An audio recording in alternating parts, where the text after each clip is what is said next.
ప్రియమైన దేవుని బిడ్డలారా, ఈరోజు మనం మాట్లాడుకోబోయే విషయం చాలా సున్నితమైనది. చాలామంది హృదయాల్లో నిశ్శబ్దంగా కన్నీళ్లు పెట్టుకున్న విషయం. అయితే వీడియో చివరి వరకు చూసి ప్రార్థనలో ఏకీభవించండి. దేవుడు అంటున్నాడు, గర్భఫలం యెహోవా ఇచ్చిన బహుమానం అని కీర్తనకారుడు అంటున్నాడు. స్త్రీ యొక్క ధర్మం ఏమిటంటే ఆమె అమ్మ అని పిలిపించుకోవడమే. అమ్మ అని పిలుపులోనే ఆమె 9 నెలలు పడిన బాధను మర్చిపోతుంది. పిల్లలు కలగకపోవడం దంపతుల చేతిలో ఉండదు, అది గమనించాలి. అలాగే పిల్లలు లేని తల్లి, అది నీ తప్పు కాదు. ఒకరోజు రాహేలు పిల్లలు లేకపోవడం వల్ల కోపంతో యాకోబు దగ్గరికి వెళ్ళింది, గర్భఫలం ఇవ్వమని విసిగించింది.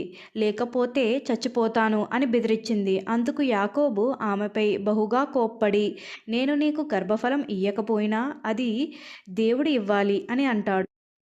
ఒకటో సమూయేలు గ్రంథం 1వ అధ్యాయం 5వ వచనంలో హన్నా గురించి ఇలా రాయబడి ఉంటుంది.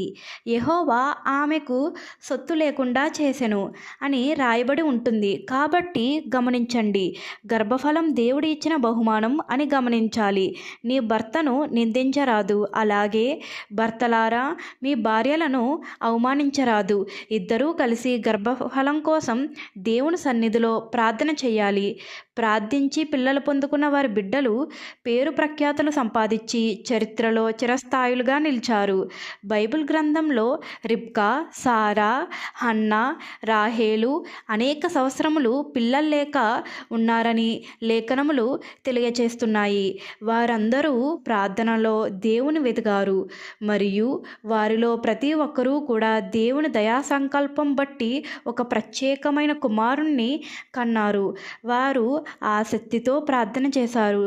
దేవుడు వారి ప్రార్థనలను విని జవాబు ఇచ్చాడు. ప్రార్థన ద్వారా ఒక బిడ్డను కలగడం నిజంగా ఒక అద్భుతమైన విషయమే. చూడండి సహోదరి సహోదరులారా, దేవుని చిత్తాన్ని మనం ఎప్పుడైతే నెరవేర్చాలని అనుకుంటామో అప్పుడే దేవుడు మన ఇష్టాలని నెరవేరుస్తాడు. ప్రార్థనలో మన అవసరతలను కొరకు అడిగే ముందు దేవుడు అవసరాలను గుర్తించి పూనుకోవాలి. అప్పుడే దేవుడు మన వైపు తిరిగి మన కార్యములు చేయడం మొదలు పెడతాడు. ఎప్పుడూ నీవు ఇల్లివ్వు, ఉద్యోగం ఇవ్వు, కారివ్వు అని అడుగుతూ ఉంటావే కానీ ఎప్పుడైనా దేవుడి చిత్తాన్ని నెరవేర్చాలని అనుకుంటున్నావా? ఆయన ఆశ ఏమిటో తెలుసుకోవాలి అని నెరవేర్చాలని అనుకుంటున్నావా?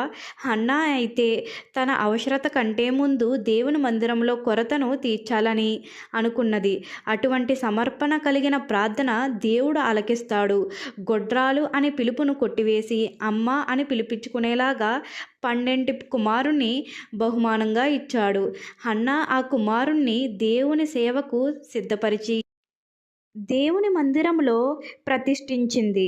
గర్భఫలం లేని వారులారా, హన్నా వలె దేవుణ్ణి ప్రార్థించుచూ చూడు, ఖచ్చితంగా దేవుడు గర్భఫలం ఇస్తాడు. త్వరగా చేతులు పైకి ఎత్తి ప్రార్థన చేద్దాం రండి. దేవా, నీకే స్తోత్రములు నాయనా. ఎంతమంది అయితే ఈ ప్రార్థనలో ఏకీభవిస్తున్నారో ప్రభువా, వారు అందరినీ మీ చేతులకు అప్పగిస్తున్నాను ప్రభువా. నాయనా, తెలిసి తెలియక దోషములు క్షమించండి ప్రభువా. వాళ్ళ గత కాలంలో చేసిన దోషములను అపరాధములను ఉంటే మీ కృపతో క్షమించండి అయ్యా. మీరు క్షమించకపోతే భూమి మీద ఏ ప్రాణి బ్రతకలేదయ్యా. దయచేసి బిడ్డలను క్షమించి దీవించండి అయ్యా. మీ సమస్త పాపములు యేసు రక్తములో వేయబడును గాక తండ్రి.